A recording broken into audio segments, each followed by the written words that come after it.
Bienvenue à bord du plateau télé pour cette édition 2013 Midest et EEN, un réseau de mise en connexion utile, actif. On voit depuis 3 jours des rendez-vous d'affaires qui s'opèrent. Découvrons ensemble votre port d'entrée à l'international et les enjeux des stratégies d'alliance pour les PME. Pour en parler ici même à la tribune, Sabrina Sagramola, bonjour. Vous êtes Bonjour. coordinatrice au niveau du Grand-Duché du Luxembourg du réseau EEN. Et vous-même, Violaine Baudin, vous jouez à domicile, si je puis dire, puisque vous êtes conseillère en développement international au sein de la CCI Paris-Île-de-France. Bonjour à toutes les deux, je suis ravi en plus, un plateau féminin, c'est trop rare pour ne pas le préciser.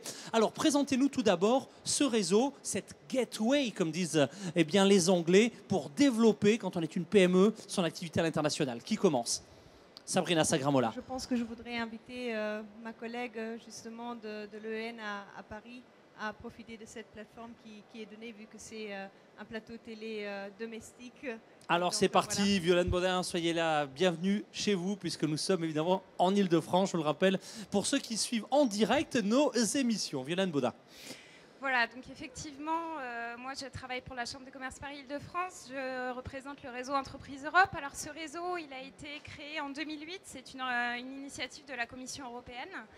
Le but, c'est d'aider les entreprises, et notamment les PME, à profiter du marché international et à les aider un petit peu dans leur démarche de développement à l'international. Donc pour ça, on a différents outils.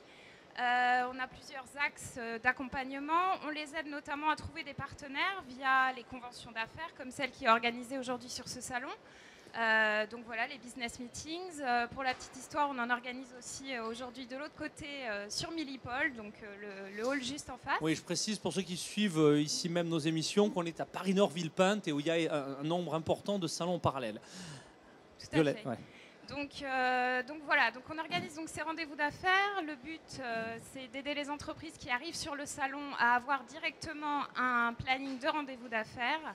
Comme ça, elles arrivent, elles ont un espace dédié et elles ont déjà choisi à l'avance avec qui elles allaient pouvoir discuter. Des meetings qui sont donc encadrés avec un temps déterminé. Il y a un accompagnement sur place des entreprises pour les aider à trouver leurs partenaires. Et tout ça, bien évidemment, dans le but de les aider à optimiser leur présence vraiment sur le salon et à les aider à trouver les bons partenaires. Alors, on voit bien la méthodologie, le réseau qui existe, les actions qui sont très concrètes. Rappelons peut-être, pour commencer un petit peu ces échanges, l'importance de l'internationalisation des entreprises dans le contexte économique actuel. C'est fondamental, semble-t-il. On a bien vu, il y a des zones où c'est un petit peu morose. En Europe, c'est un peu encore le cas. Et on voit ici même sur le plateau des pays en très forte croissance. Sabrina, vous êtes une observatrice de ces tendances. C'est vrai que le climat économique auquel on est confronté actuellement, il a un scénario assez particulier, mais ça n'empêche pas aux entreprises d'aller à l'international, de développer leurs activités. Et notre rôle, justement, c'est de servir d'un fédérateur, d'aider les entreprises dans une approche que j'aimerais définir cocentrique. Tout d'abord, on commence par le local, c'est de prendre les entreprises par la main. Et je le dis vraiment d'une manière très consciencieuse parce qu'on sait que les PME en Europe représentent 99% du potentiel entrepreneurial, desquels il y a plus de 90% qui sont des micro-entreprises, c'est-à-dire en moyenne des TPE qui emploient 2 salariés. Et on sait que ces salariés, ils ont un manque, surtout les chefs d'entreprise, ils ont un manque en temps, ils n'ont pas beaucoup de liquidité et surtout l'investissement en temps et en ressources humaines pour se déplacer à l'international est un obstacle confirmé. Et en fait, nous, on est là, on est des facilitateurs, on est des accompagnateurs stratégiques des PME pour justement les aider et de prendre le tremplin vers l'international. Donc, agir localement et avoir un œil focus européen, parce que ce sont les marchés qu'on côtoie davantage ou avec un œil, un contrôle régulier. Puis il y a l'approche internationale qu'on ne perd pas de vue. Alors on voit importance de l'internationalisation, poids économique des PME. Parlons maintenant des stratégies d'alliance. C'est une culture, l'alliance, dont on connaît l'efficacité, pourtant trop peu pratiquée par les PME. Quelles sont vos réponses opérationnelles en la matière, les mesures vraiment concrètes de soutien offertes afin de rechercher des partenaires? Violaine Baudin. Alors pour ça, donc, outre les rendez-vous d'affaires sur salon, dont le but est effectivement d'aider concrètement sur un salon les entreprises à trouver des partenaires, nous disposons d'une base de données qui est accessible sur Internet pour les entreprises. Cette base de données recense des profils d'entreprises qui sont à la recherche de partenaires. Donc on est véritablement dans les dynamiques de partenariat en B2B, typiquement pour des entreprises qui recherchent des sous-traitants, qui recherchent des fournisseurs, des distributeurs, mais qui recherchent aussi des partenaires en matière technologique, donc à céder une licence, à acquérir une licence, un partenaire qui va les aider à finaliser un projet technologique. Donc tous ces besoins en termes de partenariat sont recensés dans une base de données. Donc typiquement, le réseau Entreprises Europe est organisé en branches régionales. Chaque entreprise qui réside dans un pays couvert par le réseau, c'est-à-dire les 28 pays membres de l'Union européenne plus quelques pays partenaires, chaque entreprise peut venir voir son contact local Entreprises Europe, EN, et lui demander de l'aide pour rechercher sur cette base de données un profil d'entreprise qui l'intéresse et également pour insérer son profil sur cette base de données. C'est payant, c'est gratuit. Comment ça se passe encore plus concrètement? Enfin, c'est déjà très très clair. Déjà, c'est bon à savoir parce que je pense que les PME ignorent encore trop souvent toute cette infrastructure pour elles. Mais voilà, je tape à votre porte. Qu'est-ce que vous allez me dire? Je signe un gros chèque. Concrètement, comment ça marche? Eh bien écoutez, pas du tout. La bonne nouvelle, c'est que nous sommes financés par la Commission européenne. Comme on le disait tout à l'heure, c'est une initiative qui part de la Commission européenne. Donc la plupart de nos services sont gratuits et la base de données que je viens de mentionner est entièrement gratuite. Le deuxième avantage de cette base de données qu'il faut mentionner, c'est que les profils sont anonymes.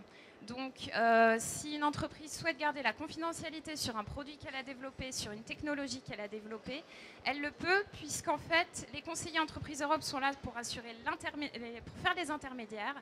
C'est-à-dire que l'entreprise vient vers nous, les profils sont anonymes, les contacts qui apparaissent sur le profil, ce sont les contacts du conseiller Entreprises Europe. Donc typiquement, si vous rédigez un profil avec nous, vous êtes maître jusqu'au bout de à qui vous transmettez vos contacts ou non. Écoutez, c'est très clair. Sabrina, vous également, vous êtes constamment à l'international pour établir des ponts entre les pays, les acteurs économiques. Donnez-nous un petit peu en pré-conclusion une vue des plateformes existantes pour accéder au marché étranger.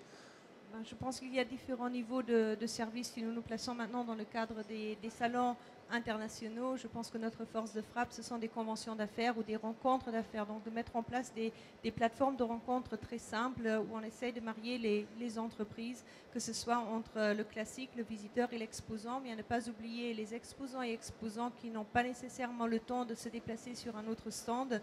Et puis le côté pour nous aussi très intéressant à ne pas négliger, où on ne laisse pas les PME à l'hasard des choses, c'est les visiteurs qui viennent sur le salon et où il y a en moyenne quand même 50% des rendez-vous d'affaires qui se font entre visiteurs et visiteurs. Donc des entreprises qui ne se rencontrent pas forcément si cette plateforme de rencontre n'est pas donnée. Donc on est un peu comme des enzymes invisibles et on essaye en fait de nouer différents éléments de networking dans l'intérêt des entreprises et de l'économie européenne. Il y a un vivier, une énergie énorme, d'autant plus que maintenant ici vous avez deux têtes au féminin réunies autour de la table, à ne pas oublier qu'en Europe, comme ma collègue Violaine l'a dit, on est 600 organisations dans 53 pays, donc il y a l'Union européenne, mais il y a le caractère, le potentiel international de l'Enterprise Europe Network.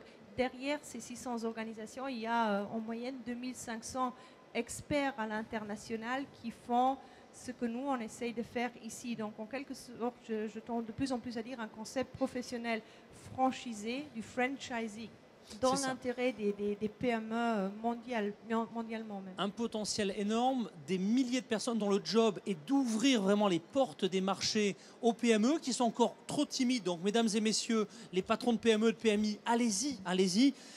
Mesdames, il vous reste 30 secondes à chacune pour peut-être conclure cet échange avec peut-être un dernier conseil, 30 secondes pour convaincre une PME, une PMI, une ETI aussi, j'imagine, en tout cas une entreprise qui a des projets internationaux de rejoindre et de profiter du réseau gratuit d'EN. Allez, C'est parti pour le tour de table. Sabrina Sagramola.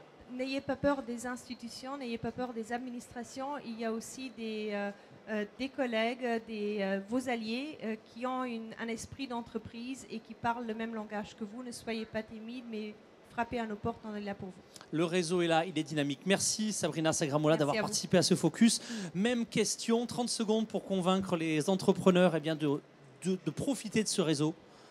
Eh bien, écoutez, je dirais que nous, on peut aider les entreprises dans plein de domaines. On comprend leurs problématiques.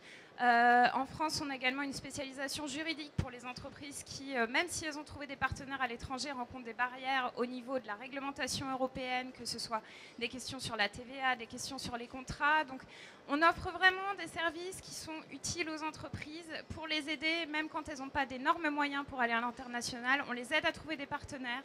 Une fois qu'elles ont trouvé les partenaires, on les accompagne jusqu'au bout. Dans leur démarche commerciale. Donc voilà, on est vraiment là du début jusqu'à la fin, donc vous pouvez compter sur nous. Violaine Baudin, un grand merci. Sabrina Sagramola, merci à toutes les deux. Merci à vous d'avoir assisté nombreux à l'enregistrement de cette émission. Merci à vous qui les suivez régulièrement à l'antenne de Midest TV. À bientôt. Au revoir.